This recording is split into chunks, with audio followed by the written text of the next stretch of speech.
Good morning, good morning, good morning. I hope you've had your juice and your eggs and you are ready to sit down and talk some Obi-Wan with us here on Marvelous Talk. Of course, you got your usual suspects.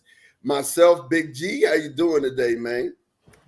I got this Green Hulk shirt because that grass is green outside. And after I get done with the podcast, I'm gonna be out there raking that green grass because Ohio's been flood central for the last month, man. Oh no, Flood Central. Wow. If we forget that the Big G's in the Midwest, definitely, me and Max, we have it better, a little better. Anyway, Max, what's popping, man? How you doing? Good. I can't complain. I have no grass to cut, so I'm really happy about that. It's going to be a perfect day here in California, hopefully weather-wise. So sorry, Big G. Yeah, and definitely here in Texas, in the great state of Texas. Man, I ain't worried about that at all. I mean, it's so hot now. I might have to go outside and kill mosquitoes, but I definitely don't have to worry about raking grass. That's not a thing. Definitely we're gonna talk some Obi-Wan talk, man, and get in here on this Saturday morning. But before we do, we're gonna do this.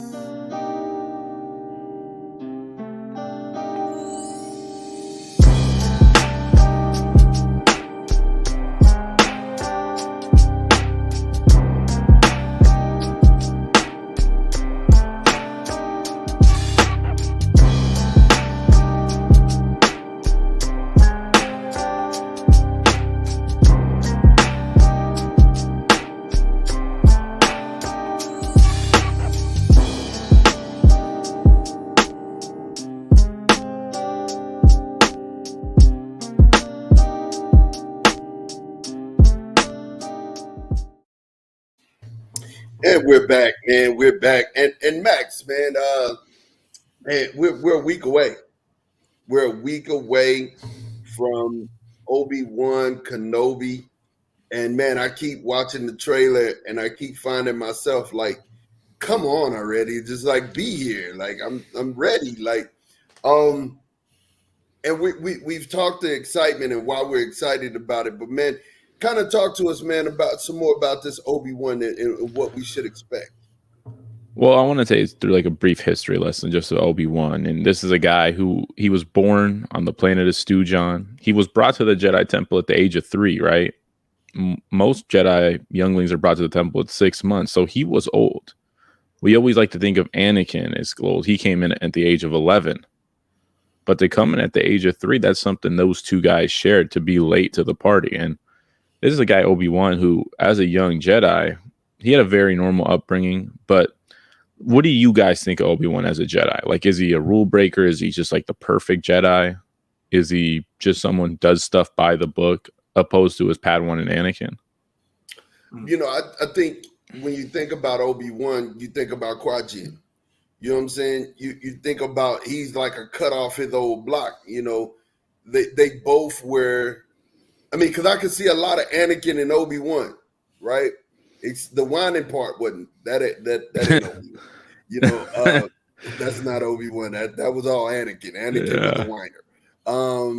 But the not the defiant, because he wasn't defiant, but he was always like he had his own streak, his own individuality, and I think that dates all the way back to Qui-Gon, and in my mind.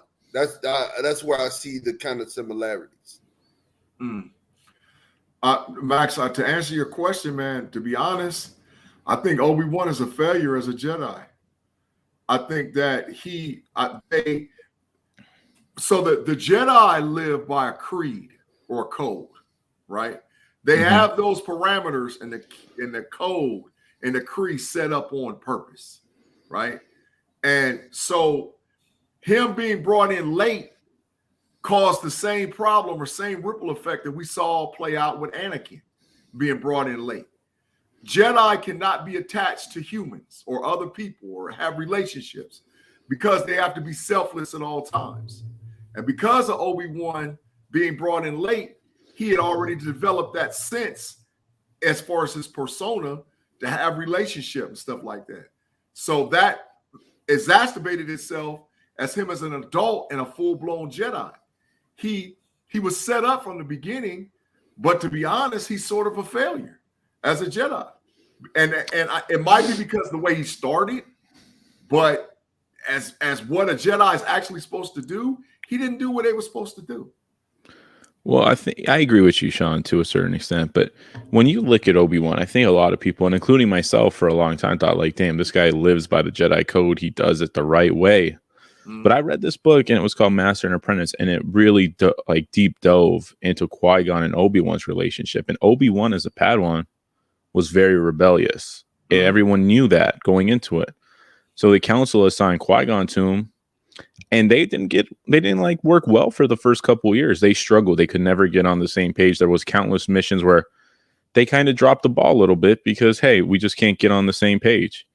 And then Qui-Gon was offered a seat on the council, and he thought, me and Obi-Wan aren't working out. I'll just try to take it. That'd be a kind of perfect way. Before he could accept, they had to go to a mission to this planet called Pygel. Right. There, Obi-Wan was like openly defiant towards Qui-Gon and upset with him and like a little whiny. He was a little whiny about, hey, when were you going to tell me you were going to leave me? Why don't you want me, man? Shout out to Will Smith. And then, something clicked in their relationship. Obi-Wan and Qui-Gon figured out how does someone rebel against a rebellious person in Qui-Gon Jinn? So Qui-Gon's a rebel. How does Obi-Wan rebel against him? Right. He becomes rigid. He becomes a rule-following Jedi. Right. Because even in episode 1, we saw they'll never train Anakin. He's too old. You must see reason.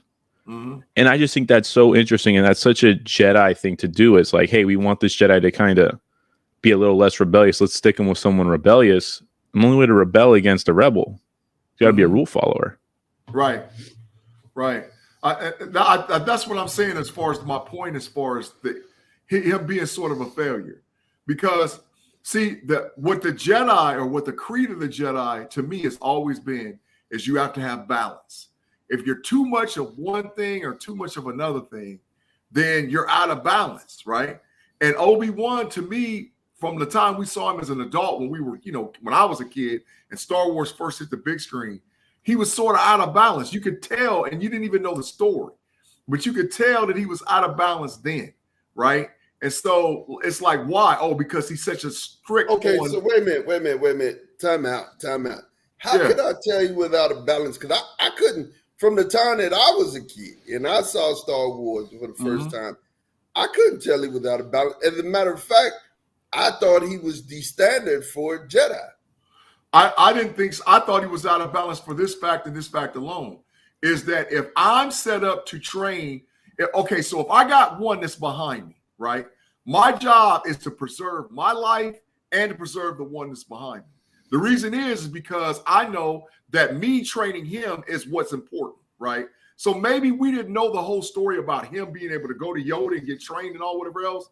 But Obi-Wan is like, okay, I'll lay down my life and become more powerful. That's not a selfless act. That to me was sort of selfish by him saying, look, I'm tired of having to be the one to protect this dude, right? No, so I mean, that's how I feel. I don't see it that way because when what Obi-Wan did was allowed himself, he sacrificed himself, allowed Luke and them to get away, and was still there with Luke to be able to give him guidance. It's the Doctor Strange persona, bro. There's only one way. And I'm telling you, there was more than one way. He could have fought this way out of there. He's a freaking Jedi, man. He's a master Jedi. He's a master Jedi. He just got his way up out of there. He was fighting the Lord of Jedi at that point. And that's Who he trained. He whooped Vader before, but he wasn't spry anymore. He wasn't spry to be able to do it. Who he trained and cut off all four of his legs. He cut off both his legs and both his arms. He had already hauled him out once. One thing about Jedi, and Max will tell you this. He wasn't spry like that no more, though. He wasn't spry like that. And he wasn't going to have the high ground on. He wasn't going to get the high ground on that. No, it was a level playing field on that one. So there was no high ground to be had. Yoda was 900 years old and was still hauling out people. No, he was a bum. We've already been over. Yoda was a bum at the end of his life. I don't stand by Yoda. He lost to Sidious. He's a bum. we have to save this topic. But no, I agree with Maud more. Like Obi-Wan always seemed to me growing up like the perfect Jedi until like they kind of released more about his background. And something that they shared was Obi-Wan was in love. He fell in love during the Clone Wars with Duchess Satine, or a little before the Clone Wars. She was the head of Mandalore. Right. There's a whole arc about him going back, and he said, I would have left the Jedi Order if you wanted me to. And I think it's tragic how Anakin was deeply flawed. He loved too much, you could say. Like, he cared about the people around him too much. And usually that's not a flaw, but if you're a Jedi, it is a flaw in a way that you love too much, you feel too much. And it's just crazy to think Obi-Wan kind of knew what Anakin was going through with Padme. And he didn't really help him. Mind your feelings. He said, mind your feelings. You know, he acknowledged the fact that he had feelings, right? So I got a question. But when they were in the elevator, if you remember, they were in the elevator and he was coming up. He's like, mind your feelings, man. You know, make sure, you know, that your feelings ain't come to the top. I miss her too, though. That was him acknowledging his feelings about Padme and the situation as well. You know what I'm saying? But I don't think, I think you're right, Max, in the sense that he did understand, you know, what Anakin was going through, and he acknowledged that as his teacher, as his master. He acknowledged that. He was like, "Yo, I feel you. I feel what you're feeling, and I understand it. But mind them, keep your feelings under control." But I got a question. Go ahead. Was Obi-Wan, or no, not Obi-Wan, was Anakin selfish or was he selfless? Max, you said he loved too much. I think he was selfish. I think he was always selfish. It was always about him. And I think he got that exacerbated itself because him and Obi-Wan had an issue because it was always about Obi-Wan. You put two selfish people in the room, you're going to get that conflict. So that's just my opinion. I don't think Obi-Wan's selfish. I think Anakin was, I don't know if is it selfish to just be really in fear of losing people, because that's his flaw. Like, he was afraid of loss. Okay. I think Obi-Wan early on was just too rigid for Anakin, because I think Obi-Wan, once he trained with Qui-Gon and he became really like the Jedi we all like kind of fell in love with and just were like, damn, this guy embodies a Jedi code. He was too adherent to its rules in a sense. Like, he gave up the love. He was very serene. He always had balance in him. Like, I really believe he was the guy who had balance. Like, all times when he fought General Grievous, he had balance. Even when he fought Anakin, he never let his emotions get the better of him until the fight was over. And I think that's where he might have failed Anakin, or it was just a little too rigid where Anakin wouldn't really reveal stuff about himself. Like, there was a part, I believe, in the deleted scene or the script of episode 2 where Obi-Wan's really dismissive and Anakin's like, I can't really trust him with what I feel. Right. And I think if you maybe take Qui-Gon Jinn into effect, if Qui-Gon survives the encounter with Darth Maul, Qui-Gon was a maverick. Qui-Gon understood. He was more about the living force than the Jedi code. He was like, I feel this convergence in the Jedi code. He believed in the prophecies. He believed in Anakin more than anybody. And maybe if you had a master like that who was more flexible and like, hey, you're having problems about your mother, let's go see her. Let's go make sure, like, you know, maybe that could have played out differently. I think Obi-Wan, he had really good ideals, but maybe he wasn't the best fit for Anakin. Right. Yeah, I agree wholeheartedly, because, you know, he was the byproduct of the real product. I think Qui-Gon would have been the best master for Anakin. I think he would have been able to really create a master Jedi out of Anakin, but we didn't get that. But okay, he was supposed to be. He was the chosen one. He did bring balance to the Force. His offspring did it. He was the evil portion. His offspring brought the balance to the Force, right? So it all worked out. I mean, Vader killed a whole bunch of kids, and you know he was out here crazy. Don't talk crap. Don't talk crap, kid. Don't call him Master Skywalker. He was real sensitive about the master part. You guys know he was upset about not becoming a master. Yeah. Right. Don't crap. I got a question. I got a question. Be a master. Obi-Wan hates me. What's up, G? So so that way the Marvelous Talk fans understand like the lineage, right? So Yoda, Padawan Dooku. Dooku, Padawan Qui-Gon Jinn. Qui-Gon Jinn, Padawan Obi-Wan Kenobi. Obi-Wan Kenobi, Padawan Anakin Skywalker. That's the lineage, right? So normally when you start depicting lineages, say it again, G. It starts with, well, I don't know who's before Yoda, but I think it's Yoda to Count Dooku, Dooku to Qui-Gon, Qui-Gon to Obi-Wan, Obi-Wan to Anakin Skywalker. That's the lineage that I thought was canon, right? It is. So yeah, that is how it goes. But Dooku had another one, so he had a split Before Qui-Gon, yeah. He had a guy named Rael Adveros who's in that book. But he doesn't really play a key factor. Like, they know each other, but it's not a big deal. Right. So I'm asking this to say this now, and it's just me. Sometimes, and to Ma's point, when you start talking about the originator of this, right, and then every next generation down is sort of a carbon copy, but they take on their own persona a little bit, right? So was there some flaw with Yoda? And then by the time you got to Anakin, it was the personification of the flaw, right? I think absolutely there was a flaw with Yoda. Right. And you can see from just, let's go with Count Dooku and Qui-Gon. They're completely, I would say, different than Yoda. They didn't want to wait. They wanted to act. They were like, there's a part of this, there's a section of this book, Count Dooku Jedi Lost, where one of Count Dooku's friends, Sifo Dyas, sees a solar flare that's going to like destroy this whole city in a vision. Right. And Yoda's like, it's just a vision. Don't worry about it. And then Dooku's like, no, we have to act. We can act and save lives. And they acted too late. So a lot of lives were lost. And I think that's the problem with Yoda. He was almost too Jedi in a sense where he wasn't willing to act. It's like, what's the harm in acting? So what, people get a little scared. If you can prevent lives being lost. And I think Qui-Gon got that passed down to him from Dooku, because both of them were very independent Jedis. Qui-Gon never sat on the council. He wanted to go out and he wanted to be a peacekeeper. And then Obi-Wan and Anakin kind of were more generals than Jedi. And Obi-Wan was more like Yoda, where he's like, the Jedi, patience. Anakin's like, I want to act. I want to act. I want to prevent things from happening. I want to be a hero. And I think that's where it gets a little twisted. Anakin, Qui-Gon, and Count Dooku wanted the Jedi to be heroes, wanted to be like people who acted. Obi-Wan and Yoda were like, we react. And I think Luke was a balance of the two, though.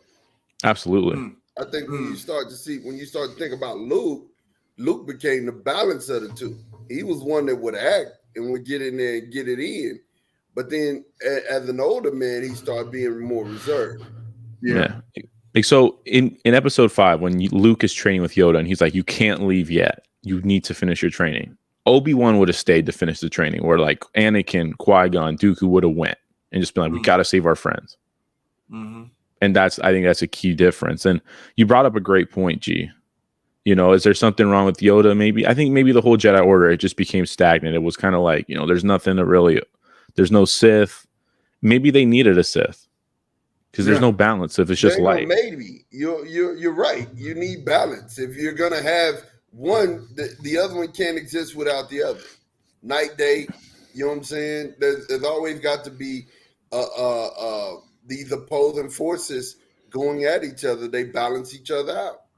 Right. And the reason why I brought all that up is because I think that's going to be something we're going to see on the show.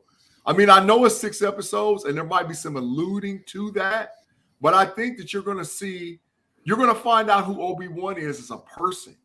And you're going to find out that some of the stuff that's in Obi-Wan came from some of that rebellious stuff that he did with Qui-Gon. We might even get an appearance of Qui-Gon and give a little back history about Qui-Gon, right? So, but you'll see, I think you're going to see the personification of who Obi-Wan first, and then old Ben Kenobi, right? I think, and that's, I mean, for those that love Star Wars and stuff like that, I think you're going to see that play out on the screen, like who Obi-Wan actually is as a character.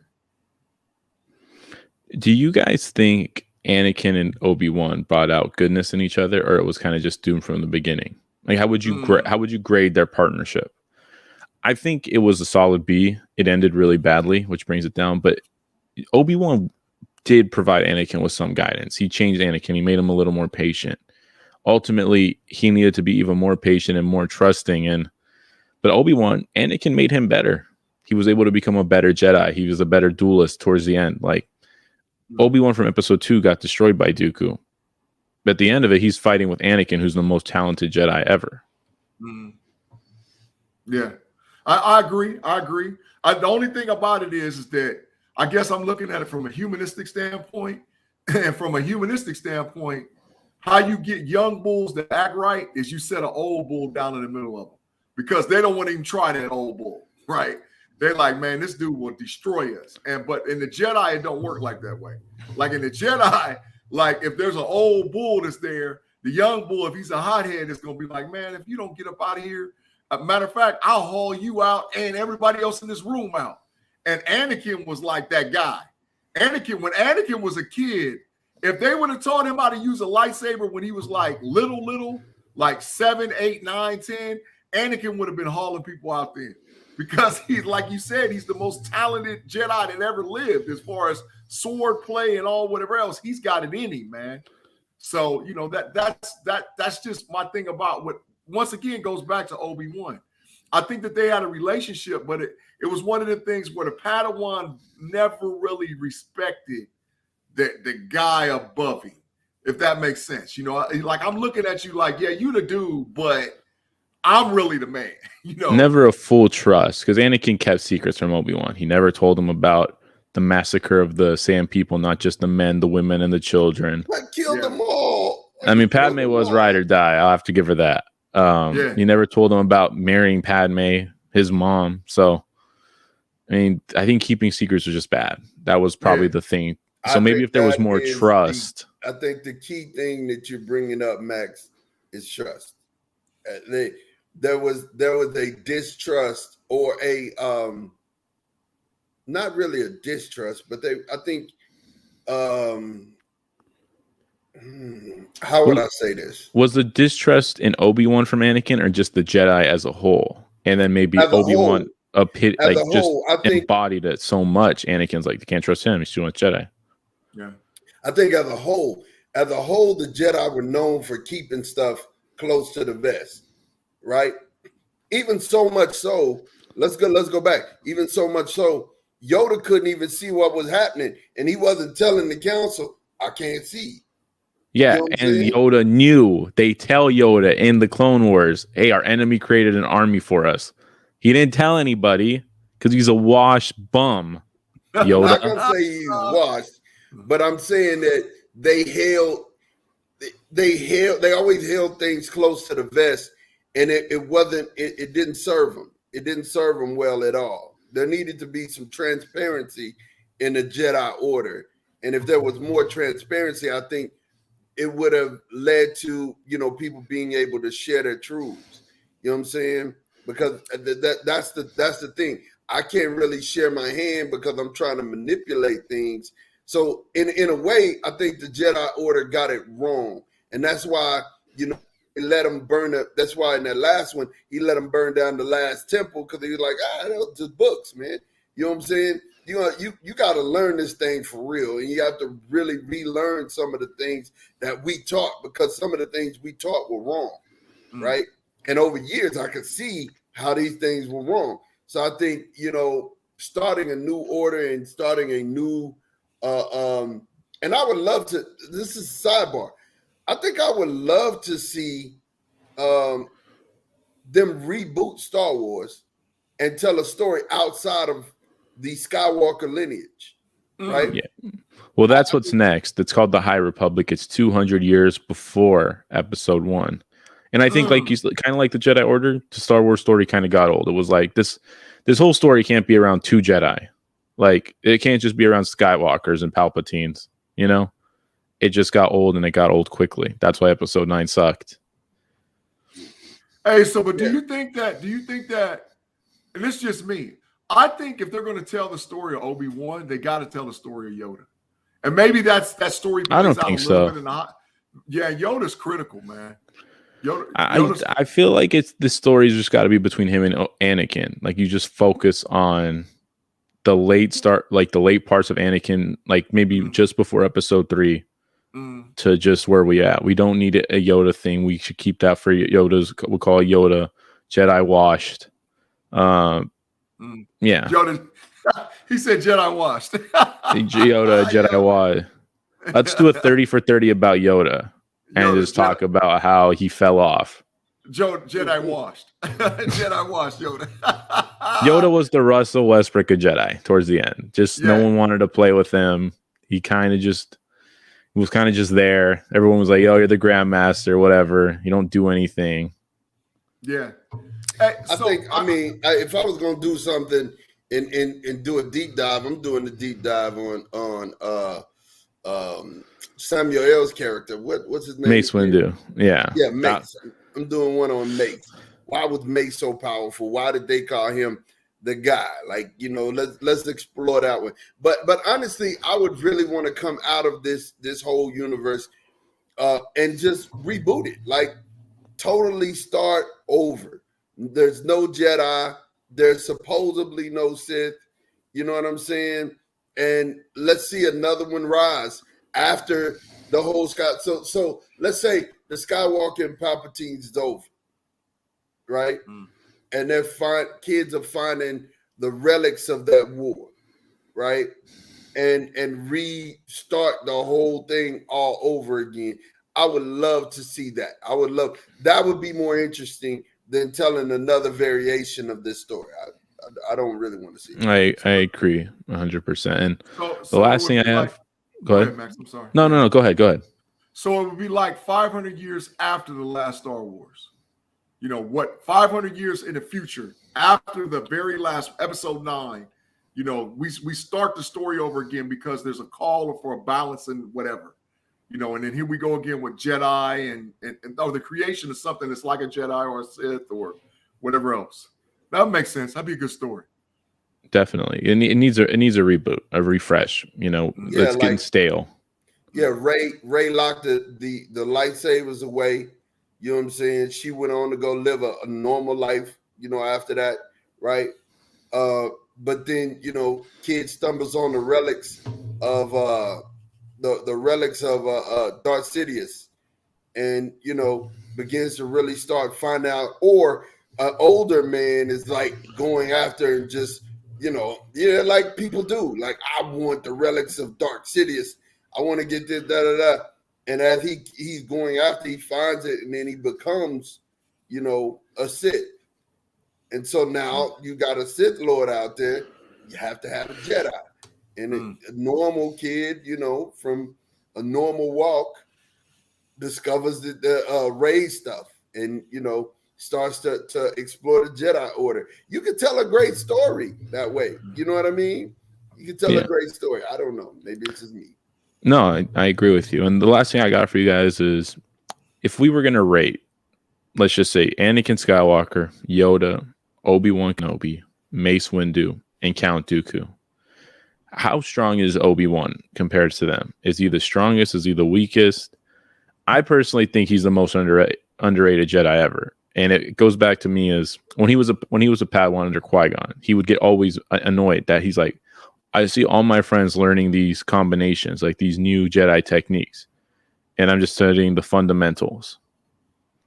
And then Anakin, like Obi-Wan's like, why won't you teach me? He's like, I want you to be so freaking good at the fundamentals, you're impenetrable. And that's what he became. He became the master of defense. No one could penetrate his defense, really, except for maybe Count Dooku. So, Max. So who's number one? That's my question. Hold on, Max. What's up? Go ahead. No. So who's number one out of everybody? Who's number one to you? Who's number one? If I was going to pick one Jedi to fight for my life, I'd probably go Mace, Obi-Wan, Dooku, Anakin, Yoda. Okay. So and I got reasons for that. I would agree wholeheartedly. I like your lineup. That's probably mine. The reason why I rate Obi-Wan high is what Max just said, right? Here's what you got to understand. He may not have been a great technician with the lightsaber and like really cold, but he outthought you, right? He was able to slow himself, keep himself at one tempo, and go to work. While everybody else, while they were fighting, they got hyped. You know what I'm saying? They're like, woo, ready. You know, Anakin was like, just overwhelmed with rage. You know, that's why he lost, you know, really. So I think if we had to break down the whole thing, the swordplay wasn't just that with Obi-Wan. It was the fact that he was thinking throughout the whole battle. If you ever played chess with somebody, I play chess. And if you ever play chess with somebody, playing digitally is hard because of the simple fact that you can't see that person's face, right? I think that's the game Obi-Wan excelled at. Was he was never playing the person face to face. He was always, you know, cutting the person out and just doing what he needed to do technically. Does that make sense? Mm-hmm. Yeah. And I have a quote from Mace Windu before I let you get back to it, but this is what Mace Windu said to Obi-Wan. I'm called a great swordsman because I invented a lethal form. But who is greater, the creator of a killing form or the master of the classic form? That's what Mace said to Obi-Wan. Mm. Well, as far as I think Obi-Wan's middle of the pack. The reason why is because, my lineup as far as like great Jedi, I'm sorry, but Luke Skywalker's number one. Luke Skywalker brought balance to everything. Luke Skywalker could, like how Mod personified it. He could go in and haul you out, but at the same time, he could defend you. So my top guy is Luke. My next guy is Mace Windu, right? After Mace, Qui-Gon Jinn, maybe 3. And then we start talking about, is it Obi-Wan or Yoda, right? So Obi-Wan, I think, has more balance than Yoda. But I think Yoda is because he sort of was what we know as far as our history. He started it all. I give him the nod. So then I would go Yoda, then Obi-Wan. But my number one guy is not Mace Windu. My number one guy is Luke Skywalker. So that's why I'm like, I just think that Obi-Wan's a middle of the pack guy, but like as far as consistency and what he's going to bring to the table every single time, I think he's that guy. Some of the other ones is right in front of him. What's the guy with the multiple arms? General Grievous? Yeah. Who's beating Grievous? You think Luke? I think only the top guy. I think the top guys would get Grievous because he just has no force powers. I think Luke would get him a Mace, but Obi-Wan was perfectly like, it's just a bad matchup for Grievous because like he can't ever touch him up. Like he can maybe get Luke because Luke's not the master of defense like Obi-Wan is. So maybe he can get him there. Like Mace was more of an attacking type guy. But the reason why Count Dooku was such a bad matchup is because he was, and still is, probably one of the top 2 just swordsmen ever. Yeah. His form was predicated on dueling. It wasn't about anything else. Obi-Wan was good at deflecting bastard bolts. Dooku wasn't good at that. His form was and no one really knew how to like defend Dooku's form because no one really did it. It was Form 2. It was all about dueling. But when blasters came into the galaxy, people went away from that. Mm-hmm. That's why Dooku's sword is crooked. Dooku's sword, the curved handle, yeah. It's a curved handle because he's a master of what he does. Nobody else fought the way he fought. That's why his lightsaber was crooked. So it would give him different angles, different abilities. I ain't gonna lie to you. He had to start throwing stuff at Yoda because Yoda was in that behind. Yeah, he had to start throwing stuff at Yoda. I mean, he just dueled 2 guys. He's a little winded. He's a little long in the tooth. He just whooped Obi-Wan and Anakin. Hold him out. Hold him out. Listen, he had to start throwing stuff at Yoda to get away. He was about to get his issue.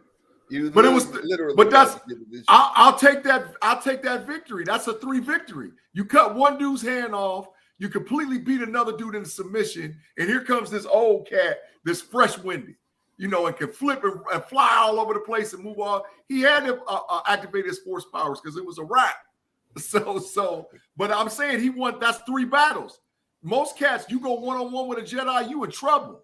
This dude that took on 3 of them. So he was a Jedi himself, though. That is correct. A Jedi himself, so that is correct. I don't know, but Grievous was a hard win it's going to be a hard win for more people, though. It's going to be a hard win. Luke would have hauled that boy out. He'd have crushed him. Luke would have did his hands like this and be like, and just crushed him into a ball. He wouldn't even been able to get close to him. He'd have just crushed him. He's a freaking robot. He's gonna crush him. You know, so that's just me. Luke was that man, bro. Luke is probably, to me, one of the most underrated as well as Obi-Wan. Luke was a dog. We just never seen it play out. You know what I'm saying? Because we didn't see a lot of battles and a lot of stuff, but Luke was the man. Can we agree Kylo Ren and Rey both suck compared to the old Jedi? Trash. Like, they swing the lightsaber like it's a freaking piece of wood, and they're trying to, like, beat someone to death with it. They have no finesse, no technique. It's just appalling. Yeah, I'm not jumping. They're not jumping off walls. They not, you know what I'm saying? No. Shoot, some of the old Jedi could almost fly. If you really thought about it, I mean, like they was jump, but I remember watching scenes in the movies, and I was like, dude, is that dude flying? You know, like how he can do stuff that can't nobody else do. Force jumps were ridiculous. What about force speed? We saw like a little bit of it in episode 1 where like they just like jet off. It's like, holy crap. What's that for? They had like ran a 2-second 40. Yeah. It's pretty hyped. 1.5. Yeah. 1.5, they were out. Like, let's go. And they took off, gone. You know, so yeah, Jedi, and I think that's why we have to have the reboot. Is because I think we could explore some of the stuff that like we're actually talking about now. These dudes could actually like maybe fly or run super fast or do stuff that, you know, it's like heroes now, you know. Yeah. And, you know, I should have mentioned this point earlier and I forgot to, but I would say the biggest difference between Anakin and Obi-Wan is Obi-Wan lost the person he loved most and didn't fall to the dark. Anakin did. Yeah. Like when Darth Maul kills Satine in front of Obi-Wan doesn't ever go into that dark side. He's like, I have to be light. And that, I think that's just the biggest difference. And that just speaks to his will as a character to be a Jedi. And most people didn't have that will to be a Jedi and be morally like balanced and good, but Obi-Wan did. And I think that's why. So, but to Anakin whiny self, to his credit, you know, he was enslaved as a child. So I think when you start thinking about, and he learned that those ways early. What's his name? Boba. What's the dude's name? The little fly around. Watto. The bug, the fly. Yeah. So is Saboba the dude that they were racing? Yeah, Saboba. Yeah. All right. But he learned from him how to be a trickster, how to be cunning, kind of like a negative Nancy kind of guy. So, you know, when life gets ill, you go back to that, right? And I think that's what Anakin learned early and didn't unlearn. The same thing what Obi-Wan learned early about love, he didn't unlearn. You know what I'm saying? Because it was a part of his and it grew with him. And it was one of those things where the wheat grew with the tare. And, you know, the tare was one of those things that was at some point going to jump up and bite you in the butt. So, but I do think, you know, you're right. Obi-Wan defaulted back to love, and love was his thing. And Anakin defaulted back to, oh man, this is all I ever saw was tragedy. So I'm never going to let tragedy happen again. And if that means me learning in the dark side, then I will. But then again, Anakin had Sidious over here whispering in his ear, you know. You know what I'm saying? Yeah. I mean, your hate, give your focus. Yeah, he's just, Anakin, I can show you how to keep Padme alive. You know, he's just lying. He also like regaled him with jet tales of, have you ever heard the tragedy of Darth Plagueis the Wise? Just using all the tricks in his book. Yeah, playing on his ego. And also he does like the evil head nod. He's like, not from a Jedi. I'm like, bro, this fool is so evil, bro. How do you not see this? He sucked it up he sucked it up with straw. He was eating his ego. He's like, damn, whatever you cooking is great, bro. I'm gonna tell you the scene that had me hollering. I laughed so hard was when at the end where he became Vader. He was like, Padme, well, I don't feel it. And he was like, Sidious was like, in your rage, you killed her. And he kind of hid in the corner and started laughing while he breaking everything in the room. I'm crying laughing at this point because I'm like, yo, if you don't see that this fool just suckered you into everything that you just did, at that moment you should have woke up and been like, yo, you suckered me into everything. Sidious belonged to the streets. There's no doubt about that. He was for the streets. He was for the streets. He was in the corner laughing. Just evil. Like, look at him. He's becoming more evil. That's my guy. I was rolling. But I think that hit. I think we hit everything I wanted to talk about Obi-Wan. Yeah, definitely. I think we're ready. We're prepared. Everybody, we're a week away. Marvelous Talk Nation, we are a week away, man. Make sure that you guys, man, when you are getting ready for this series, make sure you come back and you watch these things that we did drop, because I think we've dropped some nuggets here. And definitely, if you are a fan of the show, make sure you like and subscribe. Like us on Twitch, subscribe on YouTube. Make sure you leave comments too. Make sure you leave some comments and questions. Definitely leave them in the video so that way we can get back to it. Let's say parting shots. What we got here, G? Parting shot. So we got an official release date of the second Thor: Love and Thunder trailer. And the rabbit hole is saying that they're going to have a big reveal in that second trailer. That second trailer is going to show somebody that Marvel fans have been wanting to see on the big screen for a long time. I don't want to ruin it because Max, I know he hates spoilers. But I'm telling you, I lightweight 99.999% believe who we're going to see in the second trailer. And if they do it, I'm going to lose it. I'm going to lose it. I almost want to just waive my spoiler rule for like this one time. Are you going to waive it? Yeah, go for it. Go for it. I'll put that as my parting shot. I'll waive my spoiler rule for you. Beta Ray Bill. Oh, wow. Beta Ray Bill is going to be in the second trailer for Thor: Love and Thunder. They're going to actually show him on screen. I wonder who's playing him. I don't know. But I'm telling you, if Beta Ray Bill pops up on that trailer, I'm going to lose it. Bro, 3 Thors, just like we got 3 Spider-Man, basically. That'd be pretty crazy. Yes. Maybe. I think my parting shot here goes to the fact that we're, and we talked about this secret invasion. Let me get it right. Secret invasion, happens during the blip.